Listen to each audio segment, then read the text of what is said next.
She has a new series called Grownish. It premieres tonight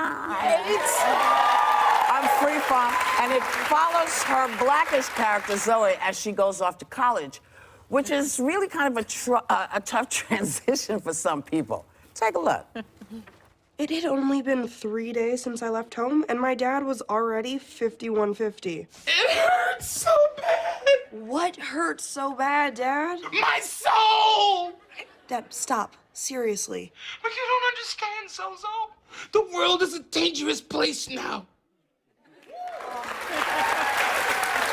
So the series deals with a lot of funny stuff, but it also deals with some of the more serious issues young folks are facing in college when they get there, like drugs. Yeah. I mean, there is a storyline, and I know it's been teased already, but just a storyline dealing with Adderall and Adderall use on campus.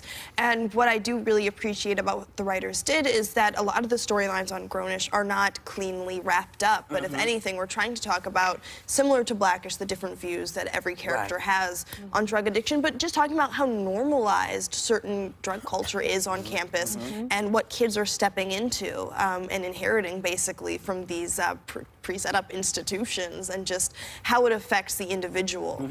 Well, what's crazy, I'm sorry, go ahead. I was saying I watched the second episode last night about the Adderall problem. I guess kids take Adderall, which is for ADHD, to make them hyper-focused on an assignment in college. And so I asked my son, I was like, that's not true, right? He's like, oh no, I hear the kids do that. And I was like, how do you know and I don't know? But how come you don't know? I Because had this no has been idea going, that was people have going been on. using, Yeah, people it's have been a been while. using Had no idea. speed, they've been using caffeine to stay up, to do their tests, I to do all remember kinds doing of the stuff. caffeine in college. I did not know how they- diet pills. That people, people have done this for years. It was really eye-opening. It was done so well, by the way. You were fantastic in it. But it was great. It was a learning experience for me, you know? And similarly for me, just being somebody in which my character is actually older than I am, and so there's certain things that she's experiencing before that's even become a reality in my world.